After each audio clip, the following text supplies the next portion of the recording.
प्रदेश के उप मुख्यमंत्री डिप्टी सीएम केशव प्रसाद मौर्य आज जो अगोंडा में आए हुए थे, वो जाहिर सी बात है जो सांसद ब्रिजभूषण सिंह के जो बेटे हैं, छोटे बेटे करण भूषण सिंह को प्रत्याशी रूप में चुना गया है और आज वो पर्चा दाखिल करेंगे।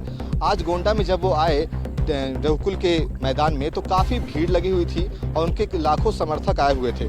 साथ ही साथ अनेक जिलों से जो नेतागण आए हुए थे, समर्थक आए हुए थे, जो मंत्रीगण आए हुए थे, सारे लोग वहां इकट्ठा हुए थे और भारी संख्या में संबोधित करते हुए विपक्ष पर निशाना साधा।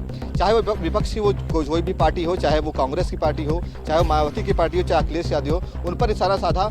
और डिप्टी सीएम केशव प्रसाद मौर्य का साफ साफ कहना है कि 400 पार के जो नारे हैं वो कहीं ना कहीं भारतीय जनता पार्टी वो सच करके दिखाएगी, क्योंकि निशाना साधते हुए ये भी कहा कि जो विपक्ष पक्ष है वो कहीं ना कहीं हिंदुओं को बहलाने का काम कर रही है और जो इंडिया गठबंधन है वो बिखरता हुआ दिखाई पड़ रहा है। सारे लोगों को ये कहते हुए नजर आए। दूसरी बात ये कहते हुए नजर आए कि जो करण भूषण है उनको 400 पार कहीं ना कहीं करने के लिए सारे लोग को क्रमबद्ध से कहीं ना कहीं आश्वासन देते हुआ कहा कि अगर आपको 370 जो हटाया गया है उसको अगर और बढ़ावा और कुछ भारत में विकास चाहिए तो उनको वोट दीजिए, 400 पार कीजिए, चाहे वो शिक्षा के क्षेत्र में हो, चाहे वो मेडिकल के क्षेत्र में हो, चाहे वो रोजगार के क्षेत्र में हो। तो उनका कहना यही है कि आने वाले जो काल हैं उसमें अगर उनकी 400 पार अगर सीटें होती हैं तो वो कहीं ना कहीं भारत का विकास करेंगे, उत्तर प्रदेश का विकास करेंगे। ये सारी बातें कही हैं। आइए सुनाते हैं क्या कुछ कहा विपक्ष पर निशाना साधते हुए केशव प्रसाद मौर्य ने। आपको इतिहास याद दिलाना चाहता हूं, संतों का आशीर्वाद लेकर के सभी निष्ठुरों का नाश करके भारत में धर्म की स्थापना की। आज करण भूषण सिंह जी के नामांकन सभा के मुख्य अतिथि उत्तर प्रदेश के यशस्वी उप मुख्यमंत्री परम आदरणीय केशव प्रसाद मौर्य जी का मैं गोनाड की पावन धरती पर बहुत बहुत हार्दिक अभिनंदन और वंदन करता हूं। हमारे इस कार्यक्रम में मौजूद हम सब के नेता, पूर्वांचल के गौरव आदरणीय ब्रिजेश पांडे जी, भारतीय जनता पार्टी के कार्यकर्ताओं का मैं बहुत बहुत हार्दिक आगे आगे महाक्रांति का गान दे। लोकप्रिय सांसद आदरणीय श्री ब्रिजभूषण करण सिंह जी पाकिस्तान के कब्जे वाला जो कश्मीर है वो भारत का हिस्सा है, अखंड हिस्सा है।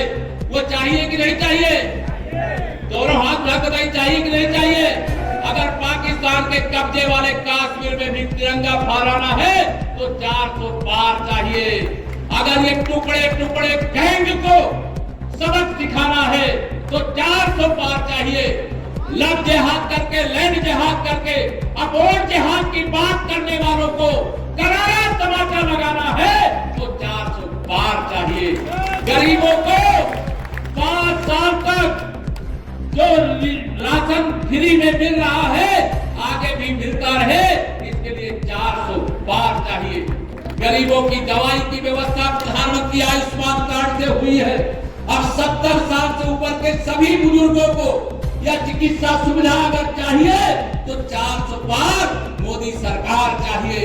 आप सब लोगों को बहुत सारे विषय हैं, यहाँ पर बहुत सारे मेरे किसान होंगे जिन्हें सम्मान निधि मिलती होगी। मिलती है किसी को? हाथ उठाकर दो, मिलती है?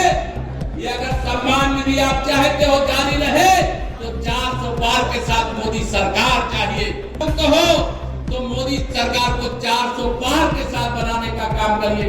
अगर आप चाहते हो कि जिस तरीके से 10 साल में मोदी जी ने 52 करोड़ बैंक खाते खोल करके 34 लाख करोड़ रुपया दिल्ली से भेजा मेरे भाई बहनों, पहले 1 रुपए में से 15 पैसा लोगों के पास पहुंचता था, लेकिन मोदी जी ने 34 लाख करोड़ भेजा और पूरा 34 लाख करोड़ लोगों के खाते में पहुंचा। अगर ये सपा बसपा कांग्रेस वालों की सरकार होती तो लोगों को 5 लाख करोड़ मिलता, 29 लाख करोड़ का ये घोटाला कर चुके होते। लेकिन आप सबके आशीर्वाद से इस देश में कमल का फूल खिला है, यहाँ का विकास हुआ है, यहाँ सुशासन आया है, यहाँ गरीबों की भलाई के लिए अनेक काम हुए हैं। आप सब लोगों को आज यहाँ पर मैं नामांकन सभा के माध्यम से, करण भूषण जी आ गए, आप सब अपना आशीर्वाद दोनों हाथ उठा करके दीजिए। और इसलिए मैं आप सब लोगों को आज यहाँ पर आह्वान करूंगा, ये कांग्रेस पार्टी जो गरीबों की भी विरोधी है, या दलितों, पिछड़ों, आदिवासियों की भी विरोधी है, यह पार्टी केवल लोगों तुष्टिकरण की घटिया और घिनौनी राजनीति करना चाहती है। अभी कर्नाटक के अंदर कांग्रेस की सरकार है, ओबीसी का आरक्षण छीन करके मुसलमानों को दे दिया। कांग्रेसियों, सपाइयों, मैं तुमसे पूछना चाहता हूँ, यह अधिकार जब संविधान ने तुम्हें नहीं दिया तो तुमने कैसे ओबीसी का आरक्षण छीन करके मुसलमानों को दिया? और श्री अखिलेश यादव जी, आप पीडीए की बात करते हो, कहां आपका पिछड़ा दलित संख्यक चला गया? आपका पीडीए झूठ है, आपका पीडीए परिवार डेवलपमेंट का घाटी है। आपने श्री राहुल गांधी से यह पूछने का साहस नहीं दिखाया कि पिछड़ों का आरक्षण छीन करके मुसलमानों को क्यों दिया गया। आपने कभी ये नहीं पूछा कि आंध्र प्रदेश के अंदर 5% आरक्षण क्यों दिया गया।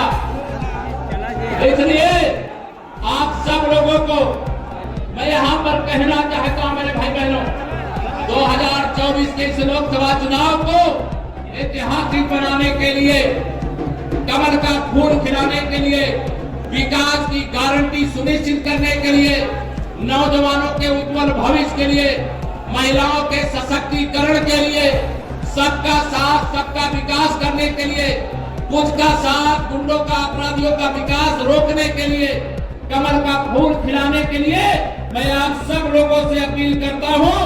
आप सब से जो मैं निवेदन कर रहा हूं, आपके यहाँ 20 मई को चुनाव, 20 को है ना, 20 मई को चुनाव है। आज तारीख कौन सी हो गई? 3 तारीख हो गई, यानी आज से अगर 20 तक जोड़े तो कुल 18 दिन है। आज को भी मिला करके 18 दिन में महाभारत का परिणाम आ जाता है।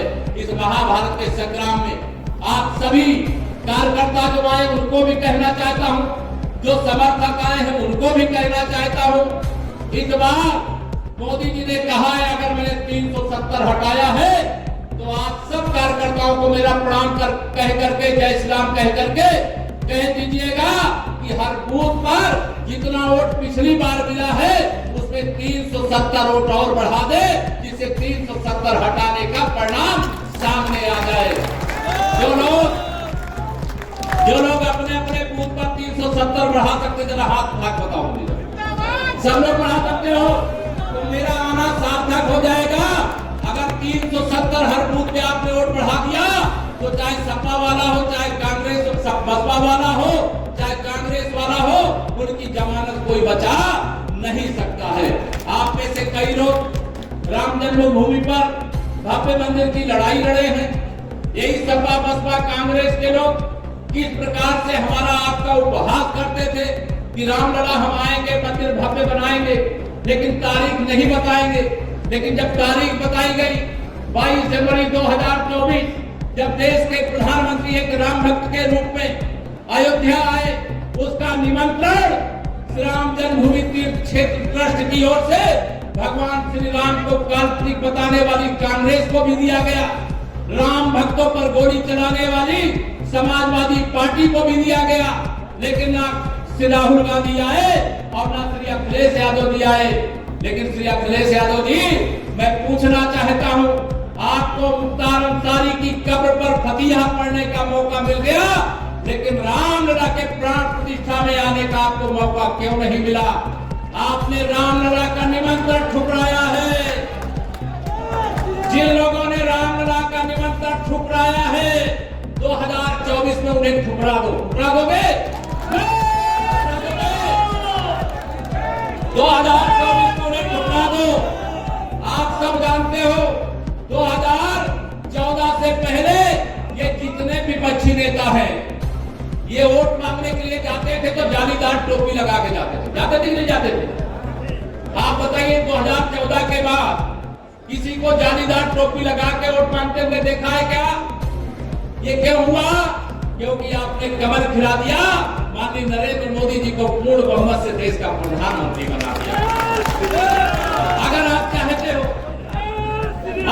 चाहते हो ये मुख्तार अंसारी जैसे माफिया की कब्र पर फतिहा पढ़ने ना जाए, और जब भी समय आए तो रामलला की देहरी पर मस्तक झुकाने के लिए आने के लिए विवश होना पड़े तो कमर खिला दो, इतने बड़े अंतर से खिला दो। मेरे भाई बहनों, 2024 में आप कमर खिलाओगे, आप विश्वास रखना ये सपा बसपा कांग्रेस नाम की बीमारी ही इस देश से खत्म हो जाएगी। ये बड़ी बीमारी है, इस देश का बहुत नुकसान किया है। इस देश को भ्रष्टाचार के दलदल में डुबोने वाले लोग हैं ये। इस देश के गरीबों का शोषण करने वाले लोग हैं ये न गरीब का भला चाहते हैं, न पिछड़ों का भला चाहते हैं, न दलितों का भला चाहते हैं। भारतीय जनता पार्टी ने सबका साथ सबका विकास किया, और इन लोगों की राजनीति कुछ का साथ कुछ का विकास किया। मेरे मोदी जी ने कभी नहीं कहा कि हिंदू का साथ हिंदू का विकास। बताइए, गरीब कल्याण की जितनी योजनाएं आ रही है सबको मिल रही कि नहीं मिल रही? दोनों हाथ उठाकर बताइए, मिल रही कि नहीं मिल रही? सबका साथ सबका विकास मोदी जी ने किया। राशन सबको मिल रहा है, दवाई सबको मिल रही है, पढ़ाई सबको मिल रही है, बिजली सबको मिल रही है, गैस का कनेक्शन सबको मिल रहा है, प्रधानमंत्री आवास सबको मिल रहा है। तो आप बताओ, सबका साथ सबका विकास हो रहा है। तो आज मैं गोंडा यहाँ कैसरगंज लोकसभा के प्रत्याशी अपने करण भूषण सिंह जी के समर्थन में ये कह सकता हूँ, 2024 में 2024 के लोकसभा चुनाव में पहले मैं नारा लगाता था 100 में 60 हमारा है, 40 में बंटवारा है, बंटवारे में भी हमारा है। लेकिन आज मैं नारा लगा रहा हूँ 100 में से 80% हमारा है, 20% में बंटवारा है, बंटवारे में भी हमारा है, क्योंकि हमने सबका साथ सबका विकास किया है। अगर डबल इंजन सरकार का सबको फायदा मिला है तो सबके पास वोट मांगने जरूर जाना। कोई नहीं दे देगा तो ले तो नहीं लेगा ना, पता तो चलना चाहिए। भाजपा का कमल सुशासन और विकास और गरीब कल्याण की गारंटी, महिला सशक्तिकरण की गारंटी, युवाओं के उज्जवल भविष्य की गारंटी है, 5वीं अर्थव्यवस्था है, 3री अर्थव्यवस्था बनने की गारंटी है। अनेक ऐसे मुद्दे हैं जिनकी मैं चर्चा नहीं करूंगा। नामांकन करने के लिए भी जाना है। मैंने पहले बोलने के लिए इसलिए अनुमति लिया क्योंकि मुझे एक नामांकन अभी प्रतापगढ़ में भी कराने के लिए जाना है। आप सबसे यही निवेदन करूंगा कि माननीय मोदी जी के हाथों को मजबूत बनाने के लिए मैं आप सबको 2 लाइन बोल रहा हूं। मैं एक तो यह बोला करता हूं कि विश्वास करो तुम मोदी पर, यह नवयुग का निर्माता है, सुनामी है।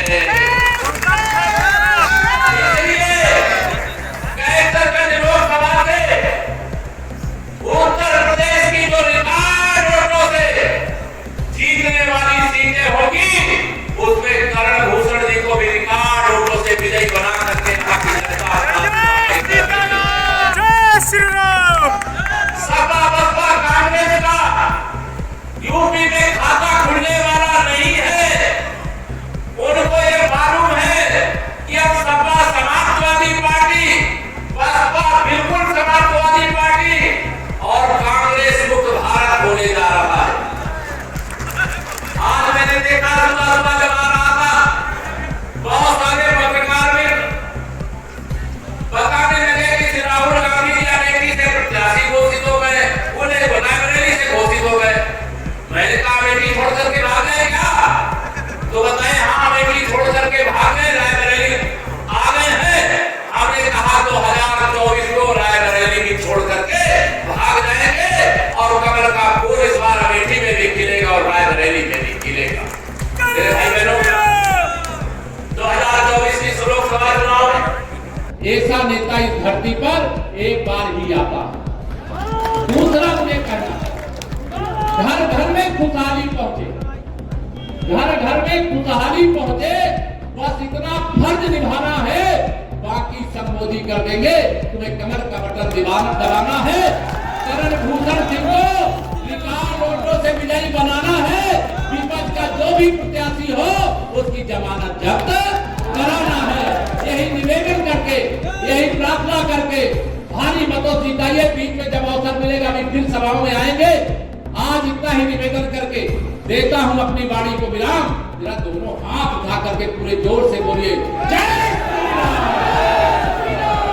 जय श्री राम, जय श्री राम, भारत माता की, भारत माता की। तो बातें मत जाना भूल। नरेंद्र मोदी कमल का बहुत बहुत धन्यवाद।